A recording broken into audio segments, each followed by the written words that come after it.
Good morning students. आज का नया दिन और नए दिन की शुरुआत आज के नए करंट अफेयर्स के साथ। आज है दिनांक 17 जून 2025 और हम लोग आज स्टार्ट करने वाले हैं current affairs the daily current affairs analysis DCAA। ये प्रोग्राम बहुत ही इम्पोर्टेंट है उन लोगों के लिए जो भी सिविल सर्विसेज या फिर स्टेट सर्विसेज के प्रिपरेशन कर रहे हैं और अन्य सारे एग्ज़ाम्स जिसमें कि करंट अफेयर से क्वेश्चन पूछा जाता है। और मैंने इस लेक्चर्स में सारे इम्पोर्टेंट न्यूज़ को मैंने कवर कर रखा है और जितने भी एडिटोरियल्स हैं उनको भी मैंने कवर कर रखा है। आइए, और उनको डिटेल से एक्सप्लेन भी किया है मैंने। तो स्टार्ट करते हैं। आज के लेक्चर में 29 स्लाइड्स हैं and we will see each of the slide in great detail. Some of the slide will be mentioned there but not much detail will be provided because that is only the factual part. So let's start. First news, आज का पहला news है engaging a divided west.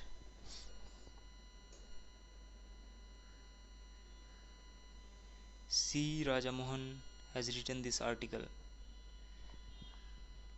तो सी राजामोहन इस article के through ये बताना चाहते हैं कि आज की दुनिया में वेस्ट जो है अपने आप में डिवाइडेड है एंड इन्होंने कुछ बेसिस दिए हैं किस बेसिस पे वेस्ट डिवाइडेड है एंड इंडिया का जो G7 विजिट है कैसे इस डिवीज़न को लेवरेज कर सकता है।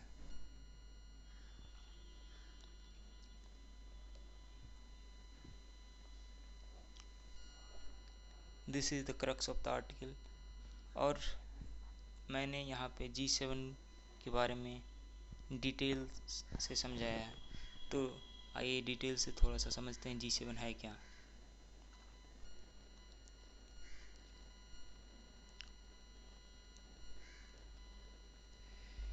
G7 एक इंटर गवर्नमेंटल ऑर्गेनाइजेशन है and also a political and economic forum. 25 मार्च 1973 को जो IMF के टॉप इकोनॉमिस्ट थे उस टाइम के, तो वो टुगेदर हुए और उन्होंने G6 का फॉर्मेशन किया। G6 पहले था, उसके बाद कनाडा का edition. Earlier there were G6 summit हुए थे 15 नवंबर 1975 को।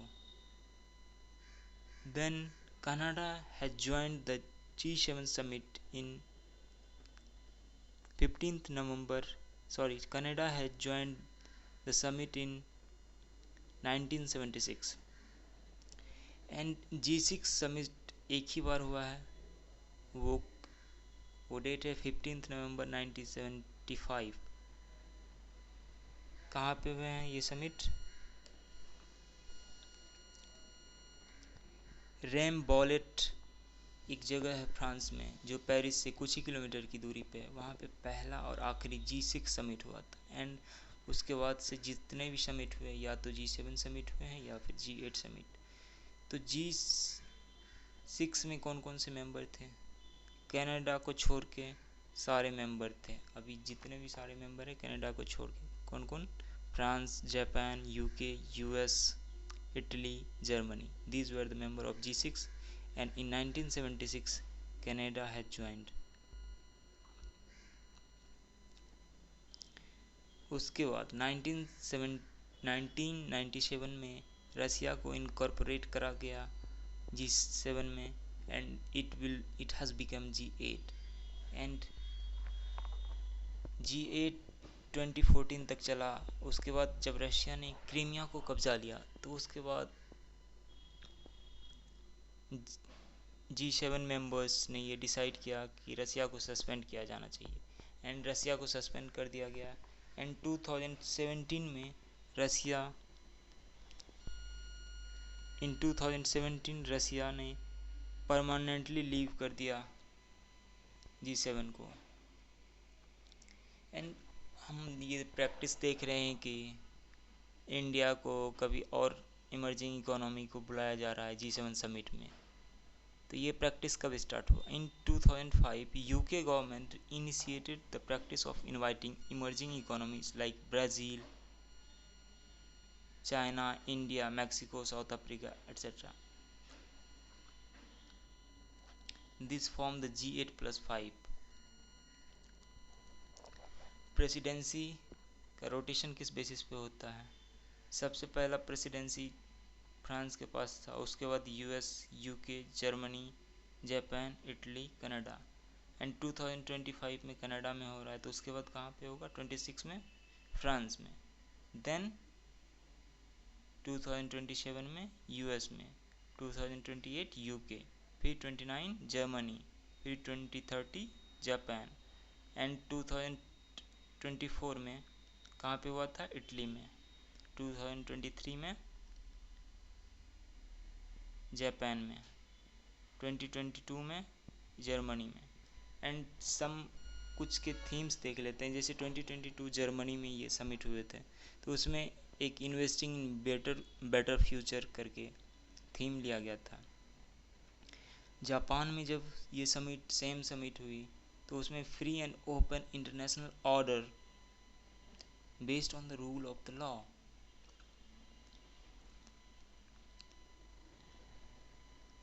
एंड ये जो समिट होने वाली है, this is the 51st summit. And कौन होस्ट कर रहा है? कनाडा होस्ट कर रहा है।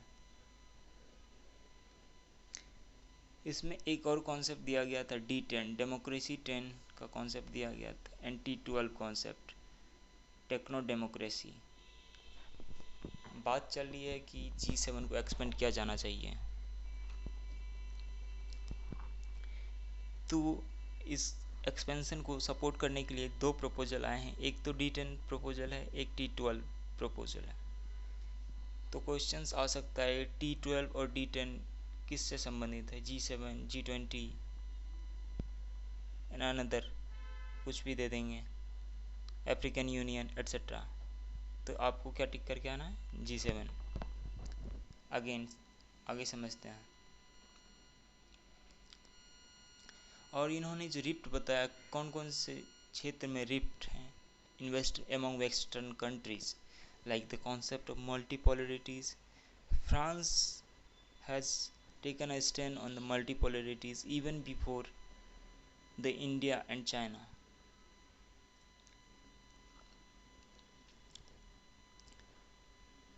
Second issue है मिडिल ईस्ट। मिडिल ईस्ट में इज़राइल और Iran conflict and another Gaza attack etcetera is has been heavily criticized by the Western nations like like European Union, Spain, etc. Third rift है climate change का। Climate change US एक other front पे खेल रहा है और सारे country other front पे खेल रहे हैं।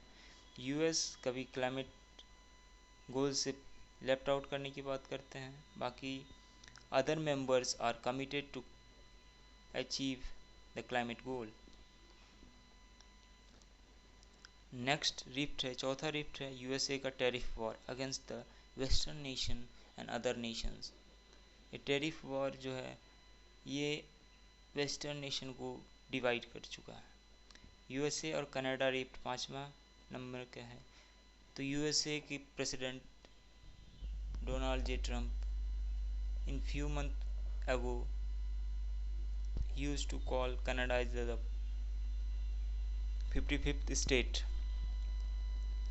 और डिजिटल रेगुलेशन की बात कर रही है, तो यूएस का डिजिटल प्रेजेंस वर्ल्ड में बहुत ज़्यादा है, तो उसके वजह से यूएस अनकंफर्टेबल करते हैं।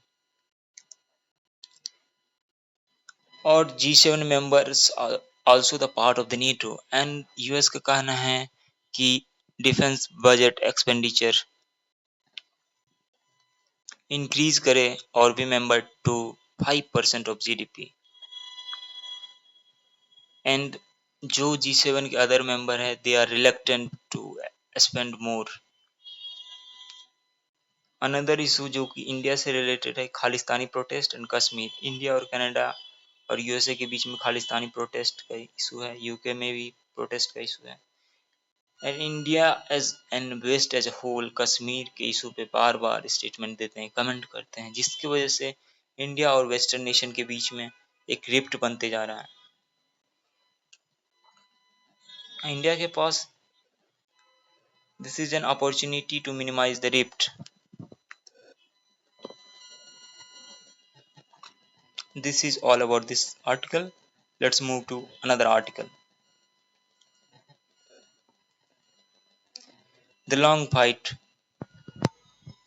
The long fight, in what sense? The Punjab has been in the grappling in the hands of the drugs.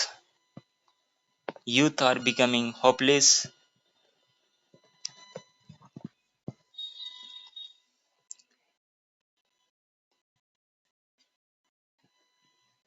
And Punjab में ये ड्रग की प्रॉब्लम नई नहीं है, ये सालों पुरानी प्रॉब्लम्स है. Being a border state, there is the smuggling of drugs.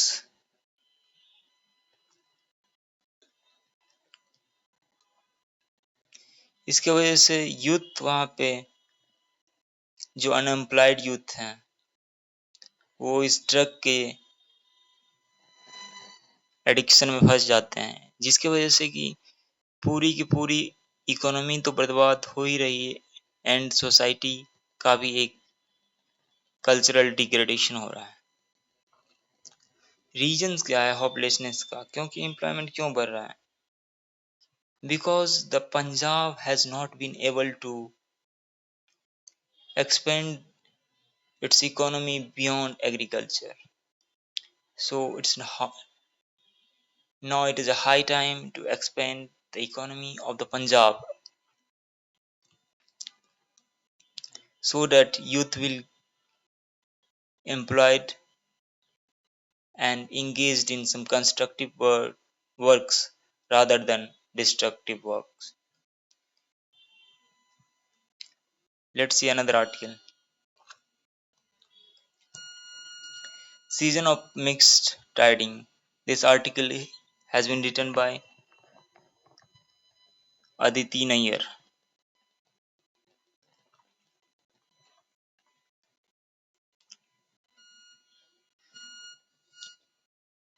The article analyzes the mixed tiding of the GDP increase, the marginal GDP increase in 2025. It also discusses the problem of finance commissions, particularly in 16th Finance Commission. Let's see what are the problem. मैंने एक snippet तैयार किया है आप लोगों के लिए. चलिए अंडरस्टैंड करते हैं 16th फाइनेंस कमीशन के क्या क्या इशूज हैं.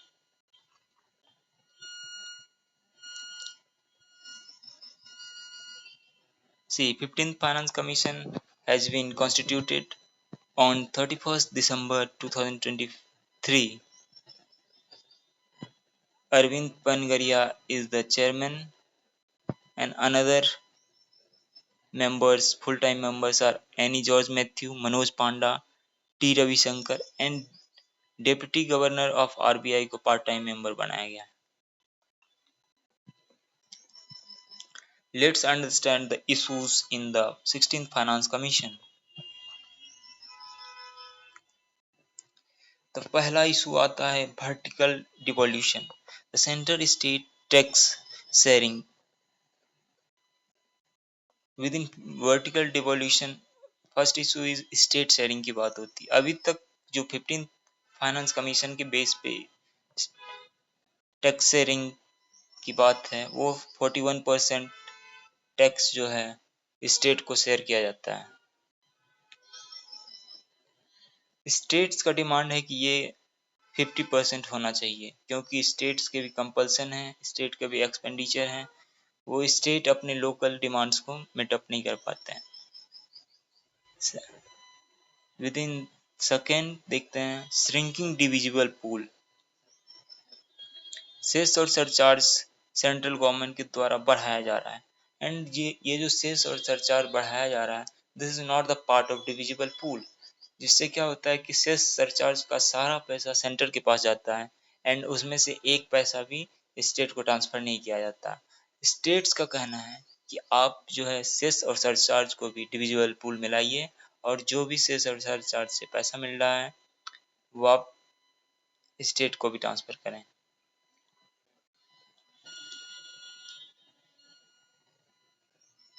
थर्ड है high demand on centres budget. Centres के अपने कंपल्सन्स हैं, अपने रिक्वायरमेंट्स हैं, जैसे कि डिफेंस पे खर्चा करना, कैपेक्स खर्चा करना, बहुत सारे roadways, highways, border area developments, infrastructural projects होते हैं।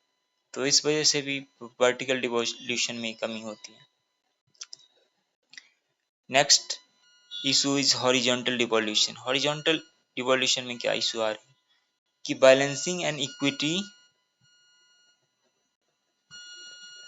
एफिशिएंसी। एक जो डेवलप्ड स्टेट है और एक डेवलपिंग स्टेट है, तो उसके बीच में एक रिफ्ट बनते जा रहा है, और इस रिफ्ट को डेलिकेट बैलेंसिंग की जरूरत है।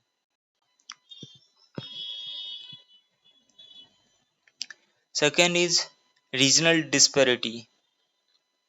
B is regional disparity, north south divide, जो अभी तक न्यूज में चलते आ रहा है। रीजन बीइंग की नॉर्दर्न स्टेट जो है उनको बेनिफिट मिल रहा है पॉपुलेशन के बेसिस पे, इनकम डिस्टेंस के बेसिस पे, और साउदर्न स्टेट जो कि पॉपुलेशन को कंट्रोल करने में बहुत ही इंपॉर्टेंट रोल प्ले किए हैं, उनको ये बेनिफिट नहीं मिल रही है। तो क्राइटेरिया है, जितने भी क्राइटेरियाज हैं, जैसे कि population, area, income distance, demographic performance, forest and ecology and tax effort, इन का अलग अलग परसेंटेज है जिसमें कि पॉपुलेशंस और कुछ चीज़ों को ज़्यादा, डेमोग्राफिक परफॉर्मेंस, इनके बेसिस पे ज़्यादा टैक्स शेयरिंग किया जाता है स्टेट्स के विद इन। तो अदर स्टेट्स का कहना है कि इसको मिनिमाइज किया जाए। Another issue is grant in aid versus physical autonomy. There are two types of aids, like tied aid जो कि सेंट्रली स्पॉन्सर्ड स्कीम है, उनमें जो दिया जाता है, तो उस पे स्टेट गवर्नमेंट ज़्यादा रिलायंट होते हैं, जिसकी वजह से इस स्टेट की ऑटोनॉमी इफेक्टेड होती है। Next issue is the revenue deficit grant RDG. States like Karnataka advocated for abolishing and re-evaluating deficit grant.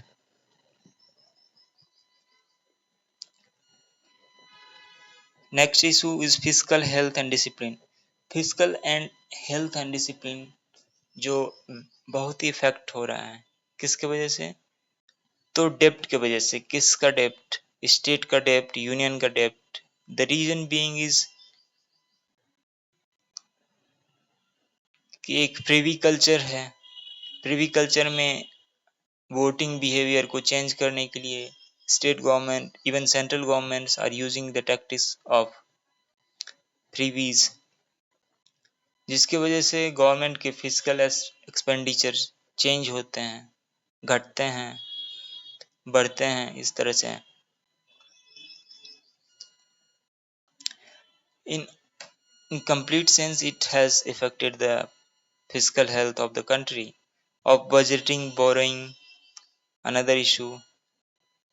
और नेक्स्ट इशू इज कि लोकल गवर्नेंस, जैसे कि म्यूनिसिपैलिटी हो गया, पंचायत हो गया, इनके पास प्रॉपर फंड्स नहीं होते हैं डेवलपमेंटल वर्क के लिए। Another issue is disaster management financing. DMA 2005 act के अनुसार सेंट्रल गवर्नमेंट और स्टेट गवर्नमेंट को sum of the expenditures has to be allocated to the disaster management fund. Data comparability, data comparability is another issue, जहाँ पे data को properly compare किया जाना चाहिए बट अभी तक ये पॉसिबल नहीं हो पा रहा है। I don't know whether it is the inefficiency of the government or there is a technological gap. This is all about this article.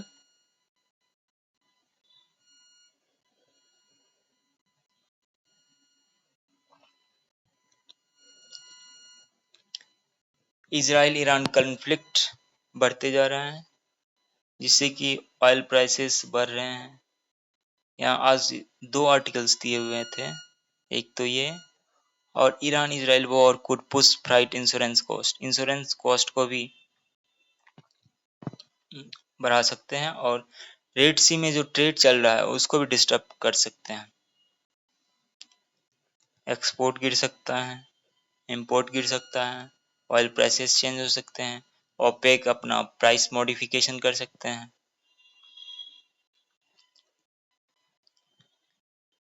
C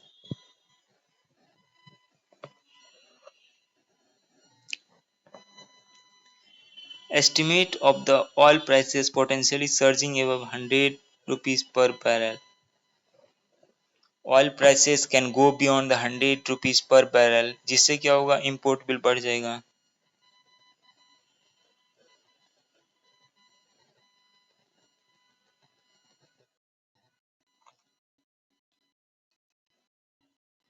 and it will also impact the small economies.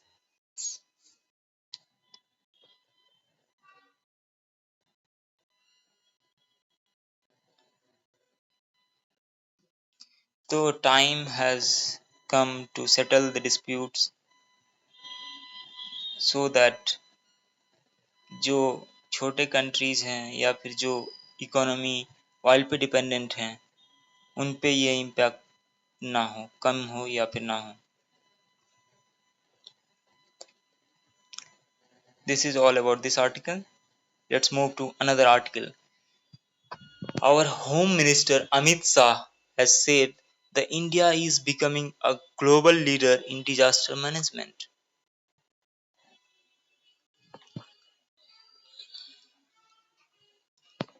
In last 10 years, NDA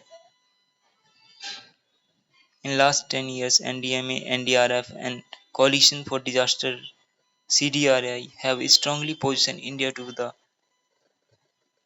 become the global leader in the disaster management field.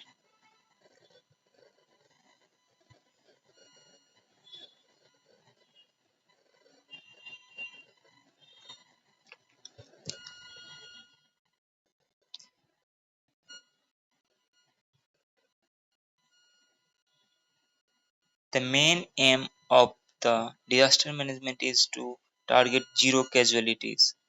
Biparjoy जो cyclones आया था उसमें meteorological department जो थे उन्होंने इस तरह से प्रिडिक्शंस की थी कि जीरो कैजुअलिटीज हुई थी उस टाइम पे, zero casualties. This is all about this article. Let's move on to another article very fast, you have to move very fast. The revisiting Nirmal Verma, Yogendra Yadav has written this article. See what he says. A critique of the modern Indian mind. This article has been written by Yogender Yadav. The column delves into the work of writer and thinker Nirmal Verma. Who is Nirmal Verma? Writer and thinker. Yadav argues for the contemporary relevance of revisiting Verma's questions and about our nationalism. Nationalism से regarding एक article हमने कल भी देखा था, अकिल बिलग्रामी जी का article था और आज भी देख रहे हैं। तो अकिल बिलग्रामी जी ने कल कहा था कि जो नेशनलिज्म हो रहा है वो हिंदुत्व के तरफ बैंड हो रहा है। आज के आर्टिकल में देखते हैं क्या कहते हैं योगेंद्र यादव। वर्मा वर्मा जी को साइट करते हुए कह रहे हैं कि Verma critique a re-evaluation of the questions that progressive modern Indians have often avoided the silence and the indifference। ये डिस्कस कर रहे हैं कि जो साइलेंस और इंडिफरेंस आज की सोसाइटी में है वो पहले नहीं हुआ करता था या फिर कम हुआ करता था। Peoples are vocal about the rights, peoples are vocal about the injustice, but आज के दिन एक फेक वेरिएंट ऑफ नेशनलिज्म प्रस्तुत किया जा रहा है इंडिया के सामने।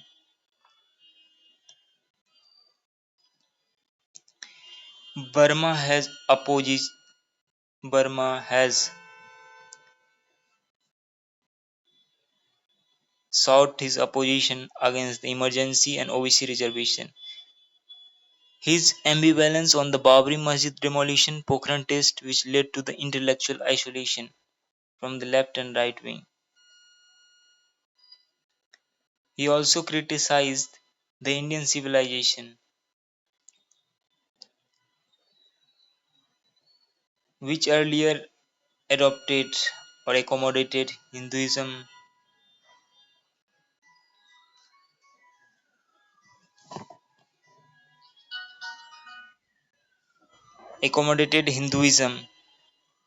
but now it's not possible.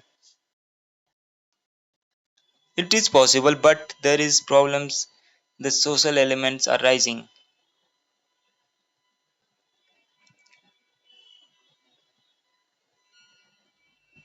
The article discusses the core issue.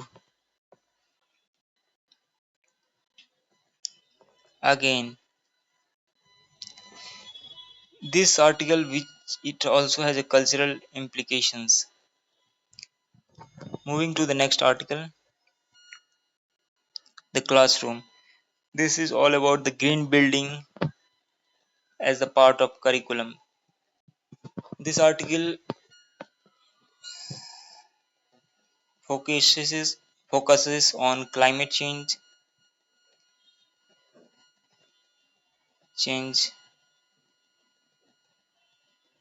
and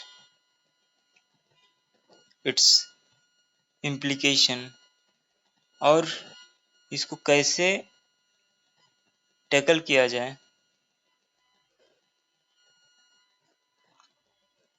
तो classroom is the major source जहाँ पे स्टूडेंट को अर्ली स्टेज में ये बताया जाए कि ये प्रॉब्लम है और ग्रीनरी की तरफ प्रमोट किया जाए।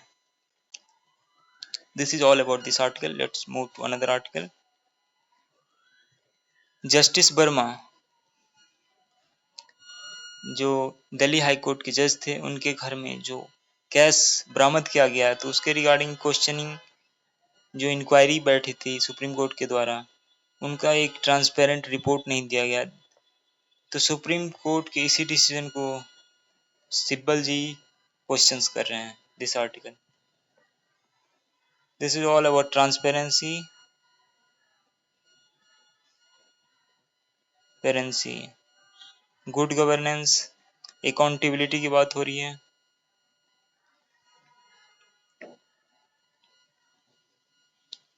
इंटीग्रिटी की भी बात हो रही है।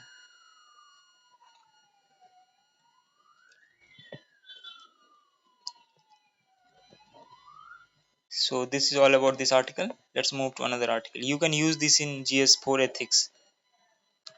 How India will conduct census. We have seen in earlier classes the use of census. Some new information will be collected, like see here the availability of internet connectivity in the house, the ownership of mobile phones, smartphones, access to drinking water, source inside the dwelling, types of connection, whether it is LPG or piped gas, vehicle ownership, two-wheeler, three-wheelers, four-wheelers, etc. The respondent mobile number, which will be used to follow up information disseminations, type of cereals consumed by the households, etc. The caste census will not only gather information about SC and STs but about all castes. This is the one of the unique approach since 1931. The introduction of new categories under the reason for migration. Migration, the migrated peoples will be asked why they have migrated. A new option to choose gender. Individual will be able to identify as transgender for the very first time. Earlier census did not allow or did not give the proposal for identifying as a transgender. This is the first time this proposal has been given. This is all about the article. Okay, let's move. Phase one में देखिए, सबसे पहले एक phase one में एक बार देख लेते हैं इस आर्टिकल फिर से। फेज वन में हाउस लिस्टिंग होंगे, सेकेंड फेज में पॉपुलेशन इनुमरेशंस होंगे। पॉपुलेशन इनुमरेशंस में that will be app based progress and new coding systems. और इसमें कंटेंट में जो चेंज किया गया था वो हमने अभी डिस्कस किया है। This is all about this article. चलिए आगे के आर्टिकल को हम लोग देखते हैं फटाफट। This is all about we have discuss. Bonn challenge start हो चुका है, तो इस पे जो भी न्यूज़ आएगी हम लोग देखेंगे। I have mention this because this was in news, and जो भी अपकमिंग न्यूज़ होगी उनको हम लोग देखेंगे। एक रिसर्च आया है जिसमें बोला गया है कि warm climate could worsen the sleep apnoea. Warm climate जो है स्लीप साइकिल को चेंज कर सकते हैं। This is all about this news. Detail में नहीं जाते हैं। अगेन MI6 जो यूएसए की इंटेलिजेंस एजेंसी है उसमें पहली महिला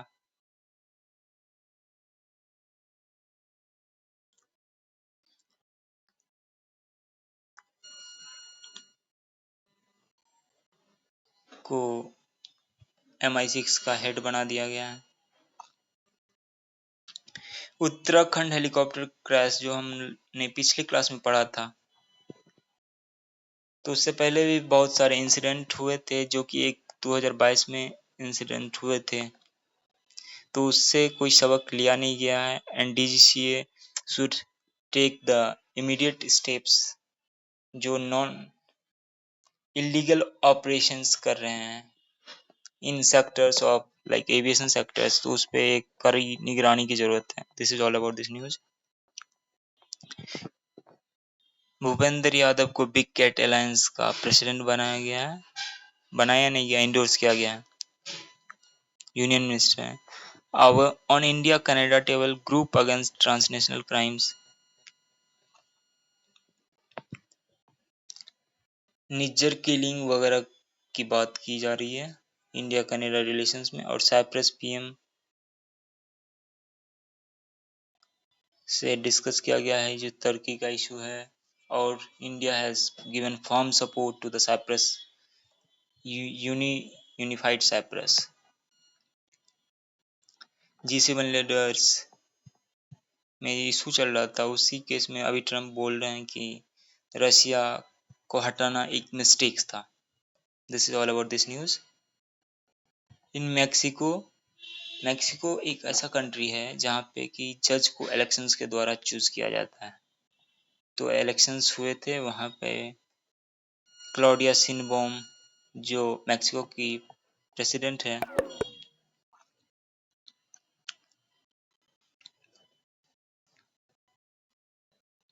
वो वोट देते हुए निकल रही है। Next article. अहमदाबाद क्रैश से रिलेटेड है और विजय रूपानी जो कि गुजरात के फॉर्मर CM थे, उनको एक स्टेट फ्यूनरल दिया जा रहा है। उनकी भी मृत्यु हुई थी इस क्रैश में। Next article. That's it for all. Thank you very much and keep supporting me. And जो भी प्रॉब्लम हो रहा है आप प्लीज़ कमेंट करें, और उन कमेंट को मैं बहुत अच्छे तरीके से देखूंगा और चीज़ों को धीरे धीरे इम्प्रूव करते करते एक अच्छे लेवल पे ले आऊँगा। So please support by showing your support. You can encourage me for further lectures. Thank you for today. Goodbye, bye bye, and tata.